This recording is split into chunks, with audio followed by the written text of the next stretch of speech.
എന്തായി ശ്രീയേട്ടാ, കാര്യങ്ങൾ സക്സസ് ആയില്ലേ? സോറി പ്രിയങ്ക, ആദ്യ ശ്രമം പാഴായി. എന്താ അരവിന്ദ് അത് സൈൻ ചെയ്യില്ലെന്ന് പറഞ്ഞു? സൈൻ ചെയ്യില്ലെന്നൊന്നും പറഞ്ഞില്ല. പിന്നെ ആ ഫയല് വായിച്ചു നോക്കിയിട്ടേ സൈൻ ചെയ്യാൻ പറ്റുള്ളൂ എന്ന് പറഞ്ഞു. ഓ, അപ്പോ അരവിന്ദ് ഫയല് വായിച്ചു നോക്കി ഒപ്പിടാൻ തുടങ്ങി. അതെ പ്രിയങ്ക, സാധാരണ ഫയല് മറിച്ചു നോക്കാൻ പോലും മെനക്കെടാത്ത അരവിന്ദ് ഇപ്പൊ എന്താ ഇങ്ങനെ പറഞ്ഞെന്നാ എനിക്ക് മനസ്സിലാവാത്തത്. ശ്രീയേട്ടാ, അരവിന്ദ് ആ ഫയല് വായിച്ചു നോക്കിയാൽ ഉറപ്പായിട്ടും അതിൽ ഒപ്പുവെക്കില്ല. കാരണം നമ്മുടെ കമ്പനി ഉൾപ്പെടെ ഏകദേശം എല്ലാ കമ്പനികളും റിജക്ട് ചെയ്ത മെറ്റീരിയൽസ് അത്. അതുകൊണ്ട് ശ്രീയേട്ടൻ അത് അരവിന്ദിനെ കൊണ്ട് വായിപ്പിക്കാതെ വേണം അതിൽ സൈൻ ചെയ്യിപ്പിക്കാൻ. പ്രിയങ്കേ, അതത്ര എളുപ്പമാണെന്ന് തോന്നുന്നില്ല. Nothing is impossible. അസാധു എന്നൊരു വാക്കുണ്ടോ നാഗമടുത്തുകാരുടെ നിഘണ്ടുവിൽ? അങ്ങനെ ഒരു വാക്കില്ല. ചില സാഹചര്യങ്ങളിൽ ബുദ്ധിയല്ല, തന്ത്രമാണ് അഭികാമ്യം. ഞാൻ പറയുന്നത് പോലെ ശ്രീയേട്ടനങ്ങ് ചെയ്താ മതി.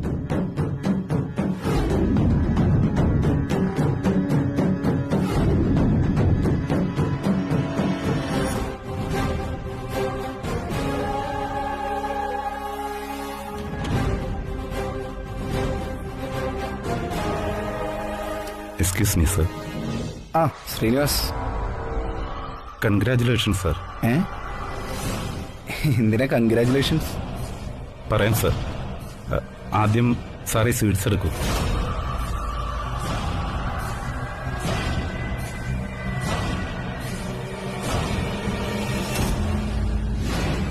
അല്ല, ശ്രീനിവാസുകാരെ കാര്യം പറഞ്ഞില്ല.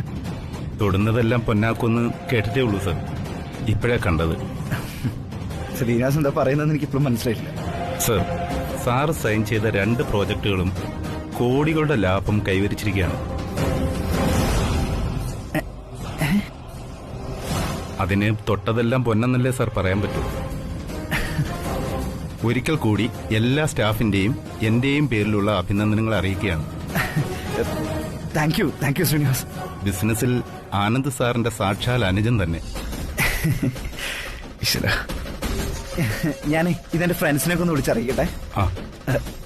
ഇതിരിക്കട്ടെ. താങ്ക്സ്.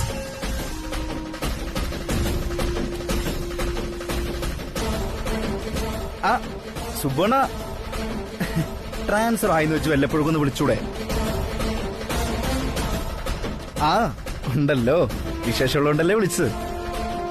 വേറൊന്നല്ല സുബണ, ഞാൻ ആദ്യമായിട്ട് സൈൻ ചെയ്ത 2 പ്രൊജക്ടുകളും വൻ പ്രോഫിറ്റിലാന്നാ പറഞ്ഞ. Thank you. ഇത് തന്നെ പറ്റിയ അവസരം. പ്രിയങ്ക ഫയൽ ഒപ്പിടിപ്പിക്കാൻ പറഞ്ഞ മുഹൂർത്തമായി.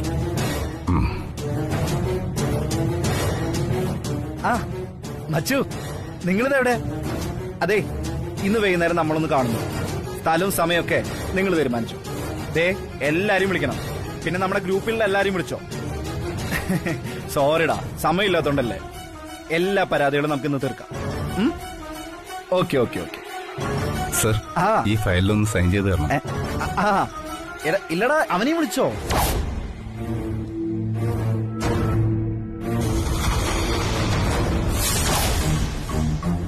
ഞാൻ ആദ്യമായിട്ട് സൈൻ ചെയ്ത 2 പ്രൊജക്ടുകളെ വൻ ലാഭത്തിലേക്ക് പോകുന്നേ.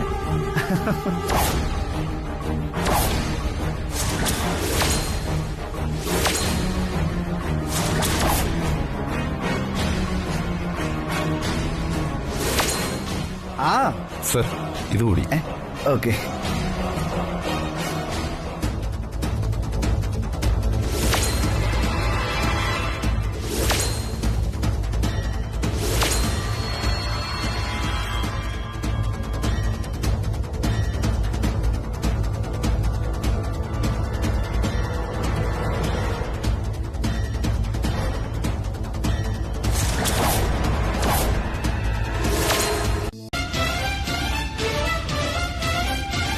Excuse me sir. യെസ്, പറയൂ ശ്രീനിവാസ്. അർജന്റ് ഫയൽസ് വല്ലതും ഉണ്ടോ? അതല്ല സർ, വളരെ പ്രധാനപ്പെട്ട ഒരു കാര്യം പറയാനുണ്ട്. സാറ് കയറി വന്ന ഉടൻ തന്നെ അതെങ്ങനെ പറയുമെന്ന് ഓർത്തപ്പോ ഒരു വിഷമം. പറയൂ ശ്രീനിവാസ്, എന്താ പ്രശ്നം? നമ്മുടെ ടെക്സ്റ്റൈൽസ് കമ്പനിക്ക് മെറ്റീരിയൽ ഇറക്കിയ വകയിൽ 50 കോടിയുടെ നഷ്ടം വന്നിരിക്കുന്നു സർ. വാട്ട്? 50 കോടിയോ? അതെങ്ങനെ സംഭവിച്ചു? അത് ക്വാളിറ്റി ഇല്ലാത്ത മെറ്റീരിയൽസ് ആണെന്ന് ക്വാളിറ്റി കൺട്രോളർ പറയുന്നു sir. No way, it's a wrong message. എനിക്ക് അതിന്റെ ഡീറ്റെയിൽസ് അറിയണം. ഈ മെറ്റീരിയൽസ് വാങ്ങാനുള്ള കോൺട്രാക്ട് കൊടുത്തത് ആരാ? അരവിന്ദ് സാറാണ് ആ ഫയലുകളൊക്കെ സൈൻ ചെയ്തത്.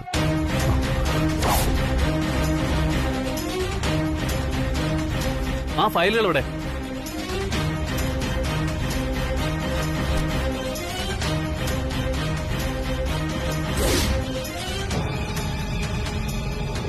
ഞാൻ ആദ്യമായിട്ട് സൈൻ ചെയ്ത 2 പ്രൊജക്ടുകളെ വൻ ലാഭത്തിലേക്ക് പോകുന്നേ.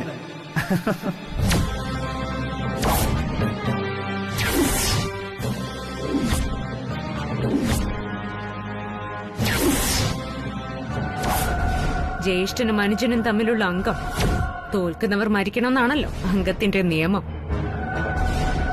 തൃച്ചംബരത്ത് ഈ 2 പേരിൽ ഒരാൾ ഇല്ലാതാകണം. എനിവേ, താങ്ക് യു ശ്രീയേട്ടാ. ശരി പ്രിയങ്കേ, നമുക്ക് നേരിട്ട് കാണാം.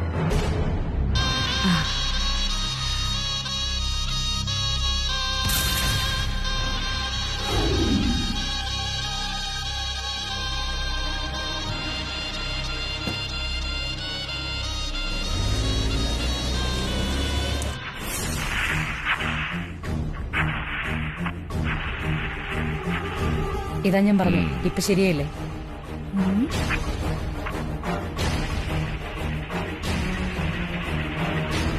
ഇതിലപ്പോ ചെറിയ കൺഫ്യൂഷൻ ഉണ്ടായിരുന്നു, അതാ ഇപ്പൊ ക്ലിയർ ആയി.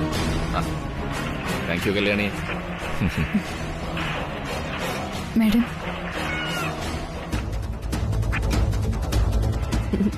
നോക്ക്, ഞാൻ ഗെയിം കളിച്ചോണ്ടിരിക്കുക. മാഡം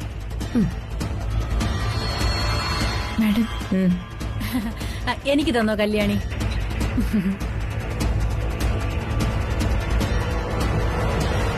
അനിമിഞ്ഞ് ചായ വേണ്ട കല്യാണി, ഞാനേ ഈ ഗെയിമിന്റെ ഫൈനൽ മോഡിലാ. ശ്രദ്ധ ഇല്ലെങ്കിൽ ചിലപ്പോ തോറ്റു.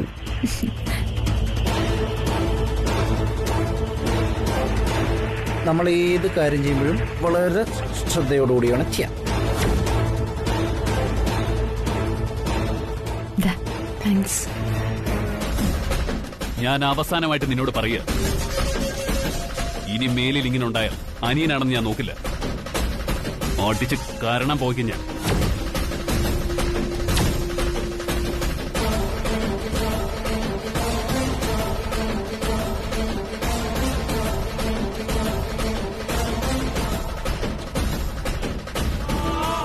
ഇപ്പൊ നടന്നതെല്ലാം അരവിന്ദ് അങ്ങ് പെട്ടെന്ന് മറന്നുപോയോ? എന്ത് നടന്നു? അരവിന്ദനെല്ലാം ഒരു നിമിഷം കൊണ്ടങ്ങ് മറക്കാം അല്ലേ? എല്ലാം നിസ്സാരം. അതിനിപ്പോ അങ്ങനെ ഓർത്തു നോക്കി ഇവിടെ എന്താ സംഭവിച്ചേ?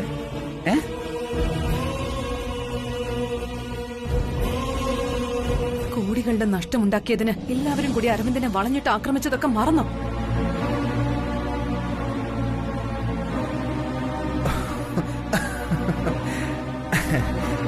അതിനാണോ അതാണോ അങ്ങനെ പിണങ്ങിയിരിക്കുന്നത്? എടീ, അമ്മയും അച്ഛനും ബ്രോയൊക്കെ എന്നെ വഴക്കു പറയും. അതൊന്നും അത്ര പുതിയ കാര്യമൊന്നുമില്ല. അരവിന്ദന് അത് കുഴപ്പമില്ലായിരിക്കും. പക്ഷെ എന്റെ കഴുത്തിൽ താലി കിട്ടിയ പുരുഷനെ എല്ലാവരും കൂടി ചേർന്ന് അപമാനിക്കുമ്പോ അതെനിക്ക് സഹിക്കില്ല. സഹിക്കാൻ പറ്റില്ല അരവിന്ദ്.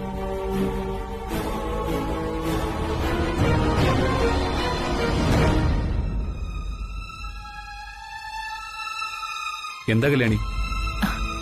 ഏയ് ഒന്നുമില്ല. ഇനി ഇതിന്റെ പേരിൽ നിങ്ങൾ തമ്മിൽ പ്രശ്നമൊന്നും ഉണ്ടാവരുത്. ഇവിടെ കുഴപ്പങ്ങൾ ഉണ്ടാവാൻ കാത്തിരിക്കുന്നവരും ഉണ്ട്, അതാലോചിച്ച് നിന്നതാ.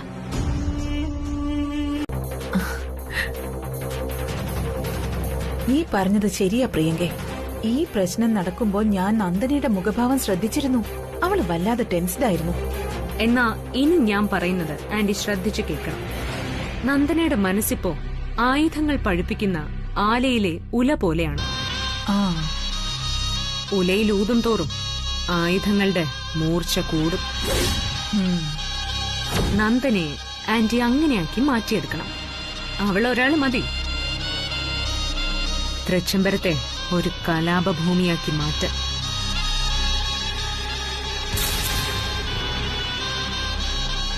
അത് ഞാൻ ഏറ്റു പ്രിയങ്കേ. എന്നാൽ ഓക്കെ ആന്റി. ശരി. അവിടുത്തെ എല്ലാവരെ പറ്റി എനിക്ക് നന്നായിട്ട് അറിയാം. അവിടുത്തെ മറ്റുള്ളവരെ പോലെ അല്ല അരവിന്ദ്. അരവിന്ദ് കഴിവില്ലാത്ത ഒരാളാണെന്ന് അവിടെയുള്ളവരൊക്കെ പറയുമായിരിക്കും. പക്ഷേ ഞാൻ അങ്ങനെ പറയില്ല. ആ വീട്ടിൽ 2 നീതിയാണ്. ആനന്ദിനോടൊന്ന്, അരവിന്ദിനോട് മറ്റൊന്ന്. അഖിലാന്റി ആനന്ദിന് കൊടുത്ത സ്നേഹവും വാത്സല്യവും പരിഗണനയും ഒന്നും ഒരിക്കലും അരവിന്ദിന് നൽകിയിട്ടില്ല.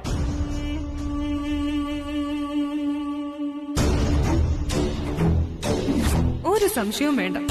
അരവിന്ദും അഖിലാന്റിയും അവളോട് കാണിക്കുന്ന പകുതി പോലും സ്നേഹവും പരിഗണനയും നിന്നോട് കാണിക്കുന്നില്ല. അതിന്റെ ഉദാഹരണമല്ലേ നിനക്ക് അവകാശപ്പെട്ട ആ പരമ്പരാഗത മാല ആ അടുക്കളക്കാരിക്ക് നൽകിയത്.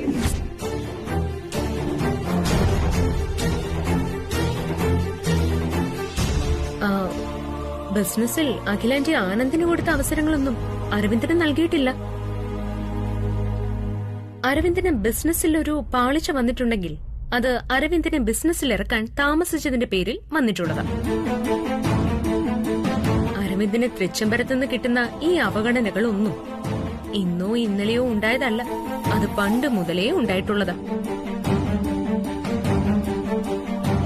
അരവിന്ദിന്റെ ഈ പ്രശ്നങ്ങൾ പരിഹരിക്കണമെങ്കിലും നന്ദനയ്ക്ക് സമാധാനം കിട്ടണമെങ്കിലും ഇനി ഒരേ ഒരു വഴിയേ ഉള്ളൂ.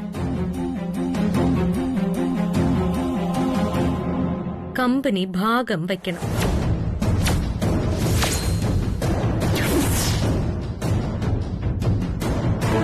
അറിഞ്ഞു ചെയ്യാത്ത കാര്യങ്ങൾ പറഞ്ഞ് ചെയ്യിപ്പിക്കണം.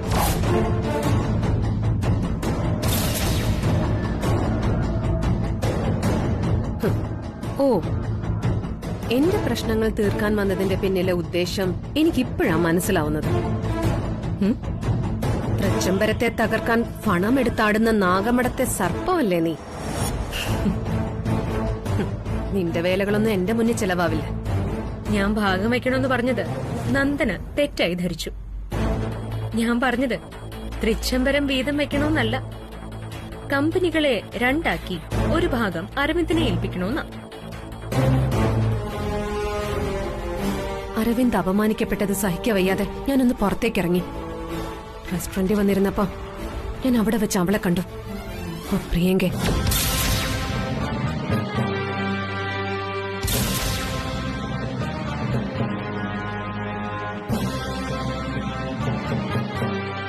പ്രിയങ്കയോ?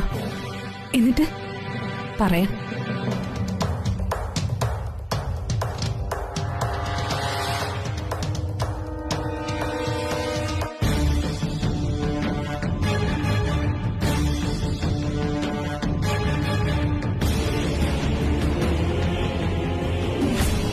അരവിന്ദിന്റെ ഈ പ്രശ്നങ്ങൾ പരിഹരിക്കണമെങ്കിലും നന്ദനയ്ക്ക് സമാധാനം കിട്ടണമെങ്കിലും ഇനി ഒരേ ഒരു വഴിയേ ഉള്ളൂ.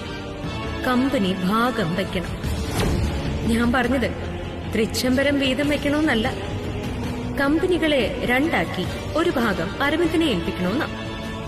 അങ്ങനെ കമ്പനികൾ അരവിന്ദിന്റെ പേരിൽ സ്വന്തം ചുമതലയിൽ വരുമ്പോ ഉത്തരവാദിത്തങ്ങൾ ഉണ്ടാവും.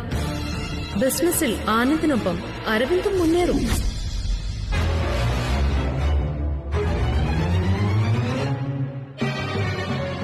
പറഞ്ഞത് നമ്മുടെ ശത്രുവാണെങ്കിലും അവള് പറഞ്ഞതിൽ കാര്യമില്ലേന്ന് എനിക്ക് തോന്നി.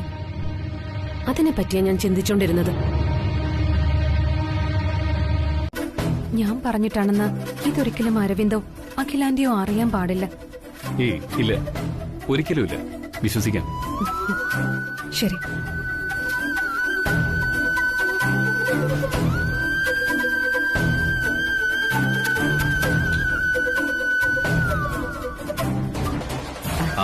ആനന്ദ്, ചില കാര്യങ്ങൾ അരവിന്ദന് അമ്മ പറഞ്ഞു കൊടുക്കുകയാണ്.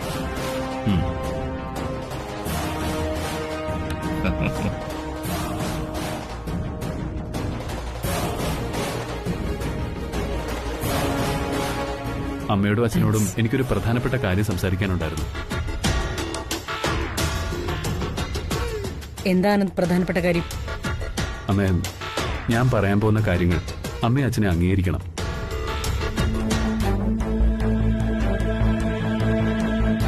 അരവിന്ദ് നമുക്കൊക്കെ ഇപ്പോഴും കൊച്ചുകുട്ടിയായിരിക്കാം, പക്ഷെ ഇവൻ മുതിർന്നു, വിവാഹിതനായി. ഇവന് മറ്റൊരു അവകാശിയായി ഇവന്റെ ഭാര്യ നന്ദനയുണ്ട്. ഇനി ഇവന്റെ കാര്യത്തിൽ നമ്മൾ വേണ്ടത് ചെയ്തില്ലെങ്കിൽ അത് ഇവനോട് നമ്മൾ കാണിക്കുന്ന നീതികേടായിരിക്കും. ഈ ആനന്ദേട്ട എന്താ ഈ പറഞ്ഞു വരുന്നേ? ഒന്നും അങ്ങോട്ട് മനസ്സിലാവുന്നില്ലല്ലോ. ഇനി അരവിന്ദേട്ടനെ തൃച്ചംബരത്ത് അവകാശിയാക്കാനുള്ള നീക്കമാണോ? ഇവനും ബിസിനസ്സിൽ വലിയൊരാളാവണം, ഈ സൊസൈറ്റിയിൽ അറിയപ്പെടണം. അതുകൊണ്ട് ഇനി ഞാൻ പറയാൻ പോകുന്ന കാര്യം ശ്രദ്ധിച്ചു കേട്ടിട്ട് അംഗീകരിക്കണം. നീ പറ. കമ്പനി അരവിന്ദിനും കൂടി ഷെയർ ചെയ്ത് കൊടുക്കണം.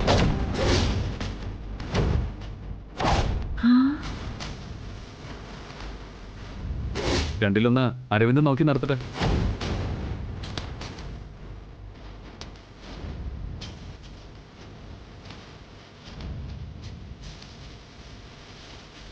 അയ്യോ, അത് ശരി, അതായിരുന്നല്ലേ ഭാഗം വെക്കല്. വിലാസിനി ആന്റി ചിന്തിച്ചതുപോലെ തൃച്ചംബരം ഉണ്ടാവാൻ പോണു. ആന്റിയുടെ പ്ലാൻ വലിക്കാൻ പോണു. ബ്രോ ബ്രോ എന്തൊക്കെയാ വിളിച്ചു പറയുന്നേ? കമ്പനി ഭാഗം വയ്ക്കാൻ പോകുന്നോ? ബ്രോ ഇതൊന്നും ശരിയാവില്ല. അമ്മ അച്ഛാ, ഇതൊന്നും അനുവദിച്ചു കൊടുക്കരുത്. ഞാൻ നന്നായി ആലോചിച്ച് നിന്റെ നന്മയ്ക്ക് കൂടി പറയുന്നത്. അമ്മയും അച്ഛനും ഇതിന് സമ്മതിക്കണം.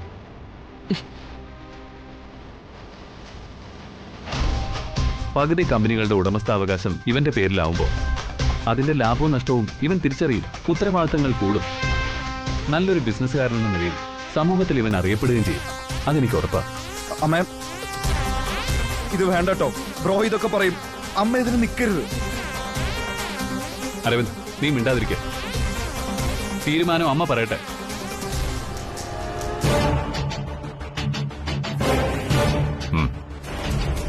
ആനന്ദ്, മനസ്സുകൊണ്ട് ഞങ്ങൾ ഒരിക്കലും ഇതിനെ അനുവദിക്കില്ല. പക്ഷേ നന്മയല്ലാതെ ഒരു കാര്യവും നീ ചെയ്യില്ലെന്ന് ഞങ്ങൾക്കറിയാം. നിന്റെ കണക്കുകൂട്ടലുകൾ തെറ്റുകയില്ല. അതുകൊണ്ട് നിന്റെ തീരുമാനം ഞങ്ങൾ അംഗീകരിച്ചിരിക്കുന്നു.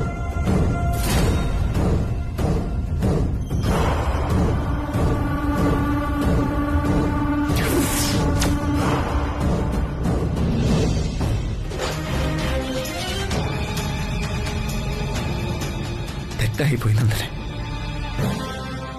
ബ്രോ എന്നെ കുറിച്ച് എന്താ കരുതാന്നറിയോ? ഇതെല്ലാം ഞാൻ നിന്നെ കൊണ്ട് ചെയ്യിപ്പിച്ചാന്ന് ബ്രോ കരുതില്ലേ? ആനന്ദ് അങ്ങനെയൊന്നും കരുതില്ല അരവിന്ദ്. ഞാൻ പറഞ്ഞത് വ്യക്തമായി മനസ്സിലാക്കിയ ശേഷം ആനന്ദ് ഇങ്ങനെ ഒരു തീരുമാനത്തിലേക്ക് എത്തിയത്. അതുകൊണ്ട് തീരുമാനിച്ചതുപോലെ കമ്പനിയുടെ ചുമതല ഏറ്റെടുത്ത് നല്ല പേരുണ്ടാക്കാൻ നോക്ക്. ഇതിനപ്പുറം എനിക്ക് നല്ല പേരൊന്നും കിട്ടാനില്ല. എന്റെ മനസ്സും തകർത്തു, എന്റെ കുടുംബം തകർത്തു.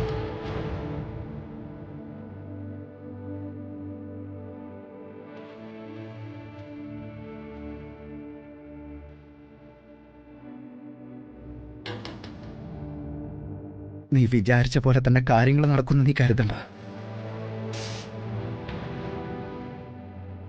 കാണിച്ചു തരാം ഞാൻ.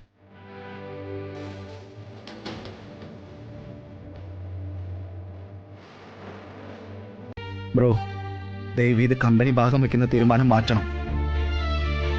എനിക്ക് അതിനോട് യോജിക്കാൻ താല്പര്യമില്ല. എനിക്കത് പറ്റില്ല. അരവിന്ദ്, ഇത് ഞാൻ നല്ലതുപോലെ ആലോചിച്ചെടുത്തൊരു തീരുമാനമാണ്. അതിലൊരു മാറ്റവും ഇല്ല. ബ്രോ, എനിക്ക് തെറ്റ് പറ്റിയിട്ടുണ്ട്. അതെല്ലാം ബ്രോ എന്നോട് ക്ഷമിക്കണം. പക്ഷെ എനിക്കൊരു തീരുമാനം എടുക്കരുത്. അതെനിക്ക് സഹിക്കാൻ പറ്റുന്നില്ല. നിനക്ക് ഭാരമായിട്ട് തരുന്നൊന്നുമല്ല കമ്പനി, നിന്റെ നന്മയ്ക്ക് വേണ്ടി തന്നെയാ.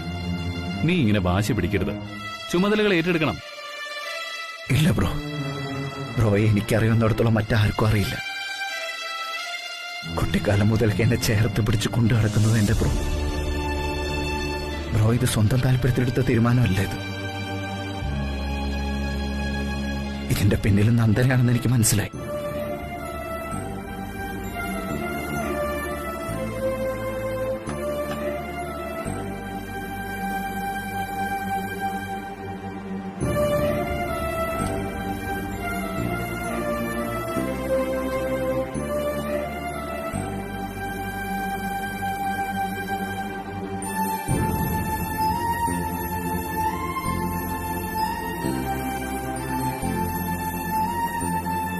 എന്താ ബ്രോ ഇങ്ങനെ നോക്കുന്നേ? ഇതിന്റെ പിന്നിൽ നന്ദനയാണെന്ന് എനിക്ക് എങ്ങനെ മനസ്സിലായിന്നായിരിക്കും. ഞാൻ ദേഷ്യപ്പെട്ടപ്പോൾ അവളെല്ലാം എന്നോട് തുറന്നു പറഞ്ഞു. വെറുതെ അവളുടെ പേരിൽ പഴിച്ചാരണ്ട. ഉത്തരവാദിത്വം ഇല്ലാതെ പേപ്പറുകൾ സൈൻ ചെയ്ത് കൊടുത്തതുകൊണ്ടുണ്ടായ കോടികളുടെ നഷ്ടം നന്ദനെ അറിഞ്ഞതല്ലേ? ആ മനസ്സ് എത്രത്തോളം വേദനിച്ചിട്ടുണ്ടാവും. ബ്രോ സമ്മതിക്കുന്നില്ലേ? കല്യാണി പറഞ്ഞ ബ്രോ കേൾക്കും. എങ്ങനെയെങ്കിലും ബ്രോയോട് പറഞ്ഞ ആ തീരുമാനം ഒന്ന് മാറ്റി തരണം.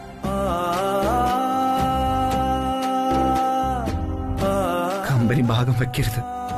അങ്ങനെ ഉണ്ടാവാൻ പാടില്ല. അത് തൃച്ചമ്പരത്തിന് മാനക്കേടാ. ഞാൻ എത്ര പറഞ്ഞിട്ടും ബ്രോ കേൾക്കുന്നില്ല. പക്ഷെ കല്യാണി പറഞ്ഞ ബ്രോ കേൾക്കും. അയ്യോ, ഞാൻ പറഞ്ഞ കല്യാണി പറഞ്ഞ ബ്രോ കേൾക്കും. അതെനിക്ക് ഉറപ്പാ. കമ്പനി ഭാഗം വെക്കണം എന്നുള്ള തീരുമാനം ബ്രോയെ കൊണ്ട് എടുപ്പിച്ചത് നന്ദനെ. അവൾ അതെന്നോട് തുറന്നു പറഞ്ഞു കഴിഞ്ഞു. ഭാഗം വെക്കുന്ന തൃച്ചമ്പരത്തിന്റെ അന്തസ്സിന് ചേർന്നല്ല കല്യാണി. മാത്രമല്ല നാട്ടുകാർ പറയും ചേട്ടൻ അനിയനും കൂടി തല്ലൂടി പിരിഞ്ഞാന്ന്. അതൊന്നും കേൾക്കാനുള്ള ശക്തി എനിക്കില്ല. തൃച്ചമ്പരത്തെ മൂത്ത മരുമകൾ കല്യാണിയല്ലേ? തറവാണ്ട സൽപ്പേര് കളയരുന്ന് ബ്രോയോട് പറയാൻ കല്യാണിക്ക് അവകാശവും അധികാരമുണ്ട്.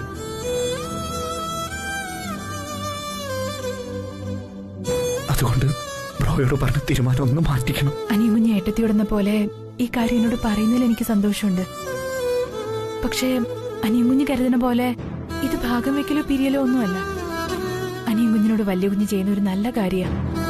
കല്യാണി എന്താ ഈ ബ്രോ പറയുന്ന പോലെ പറയുന്നേ? അത് വലിയ കുഞ്ഞെടുത്ത തീരുമാനം നല്ലതായതുകൊണ്ട് ആ തീരുമാനം അനിയൻകുഞ്ഞ് അനുസരിക്കേ. അതെല്ലാം കൊണ്ട് നല്ലതിനാ. അനിയൻകുഞ്ഞിന് ഉത്തരവാദിത്തങ്ങൾ ഉണ്ടാവണം. എല്ലാ രംഗത്തും പേരെടുക്കണം. പെറ്റമ്മയുടെ മുഖത്ത് നോക്കി നിങ്ങൾ എന്റെ അമ്മയാണോന്ന് ചോദിച്ചത് ഞാനിപ്പോ ഉത്തരം പറയുന്നില്ല.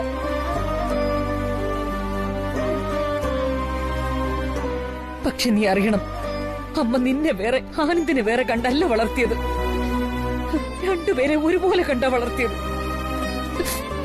പക്ഷെ ആനന്ദ് പഠിക്കുന്ന സമയത്ത് തന്നെ ബിസിനസ്സിൽ താല്പര്യം കാണിച്ച് എല്ലാം ഉത്തരവാദിത്തത്തോടെ പഠിച്ചെടുത്തു. അയ്യോ അമ്മ, ബ്രോയ്ക്ക് അതിനുള്ള കഴിവുണ്ടേ. എനിക്കതില്ലാതെ പോയി. അതും എന്റെ തെറ്റാണോ? ഈ 5 വരൽ ഒരുപാലല്ലോ. അമ്മ എനിക്കത് പറഞ്ഞു മനസ്സിലാക്കി തരണമായിരുന്നു.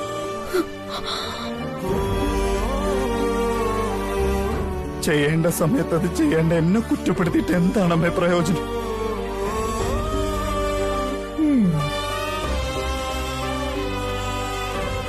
എന്റെ മനസ്സിലെ സങ്കടങ്ങൾ തുറന്നു പറയാനാ ഞാൻ കുടിച്ചതേ. ബ്രോ ദേ, ഈ നിൽക്കുന്ന എന്റെ ബ്രോ ഇല്ലേ, ഈ ബ്രോ എന്നെ ആർക്കും വേണ്ടി ഇതുവരെ വിട്ടുകൊടുത്തിട്ടില്ല. എന്നെ അത്രയ്ക്ക് ഇഷ്ടമാണ് എന്റെ ബ്രോയ്ക്ക്. അങ്ങനെയുള്ള എന്റെ ബ്രോയാ ഇന്ന് കമ്പനി 2ആയിട്ട് ഭാഗം വെക്കണത് പറയണ. ബ്രോ തീരുമാനം മാറ്റിന്ന് പറ, എന്നിട്ട് ഞാൻ കഴിക്കാം. അരവിന്ദ്, നീ കഴിക്കുന്നുണ്ടോ ഇല്ലയോ? കഴിക്ക.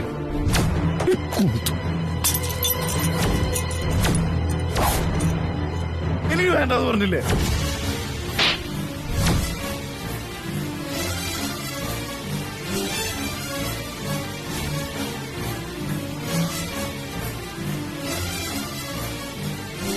വേണ്ട, ഞാനെടുത്തോളാം.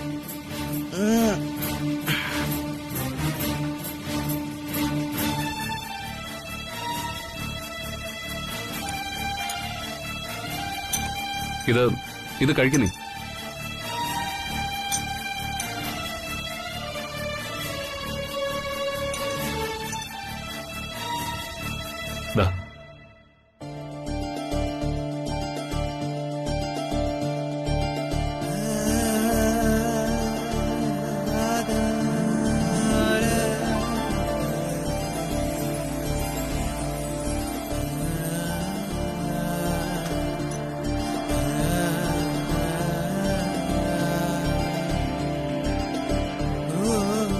എന്റെ ബ്രോ എന്നെ അടിച്ചതിന്റെ സ്നേഹം കൊണ്ടാണെന്ന് എനിക്ക് നന്നായിട്ട് അറിയാം.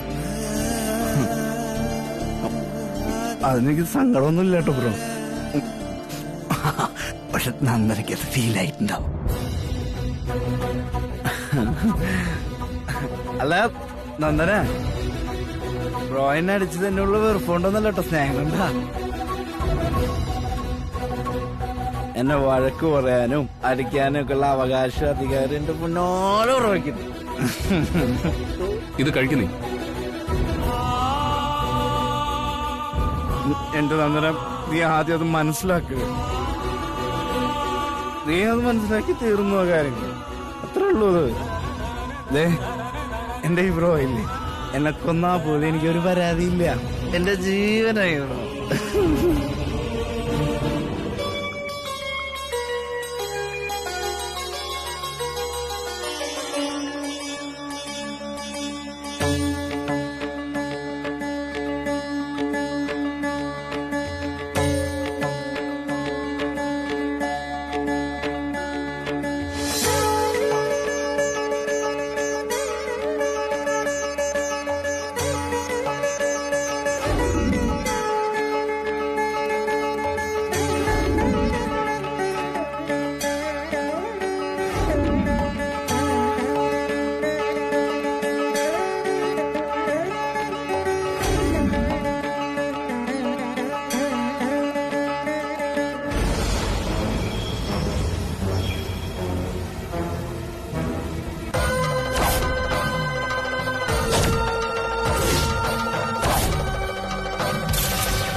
കല്യാണി, കല്യാണി,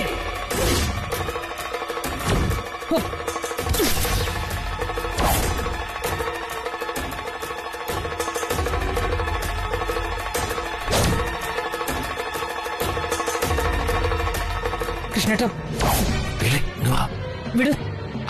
ഇവിടെ ഞാനൊന്ന് വേണ്ട, ഇങ്ങോട്ട് ഞാനൊന്ന് പറയട്ടെ. വിട് കൃഷ്ണേട്ട. ഇവളെന്താ കാണിക്കുന്നത് കണ്ടില്ലേ?